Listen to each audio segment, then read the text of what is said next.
কেনেকে কৰে চোৱা দুটা অংকযুক্ত সংখ্যাৰ কাৰণে তোমালোকে এনেকে তিনিডাল ভাগ কৰিবা মানে তিনিটা ভাগ এইটো এইটো এইটো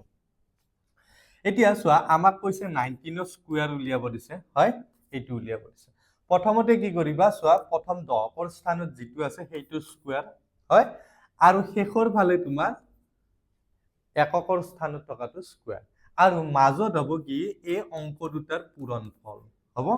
এতিয়া চোৱা এইটুক স্কয়াৰ কৰিলে তুমি 1 পাবা হয় এইটুক পূৰণ কৰিলে কিমান পাবা 18 পাবা আৰু এইটুক কৰিলে কিমান পাবা 81 পাবা কিন্তু নিয়মটো হৈছে কি এটা স্থানত তুমি এটাহে অংক ৰাখিব পাৰিবা গতিকে ইয়াৰে 8টো ইয়ালৈকে আহিব কত আহিব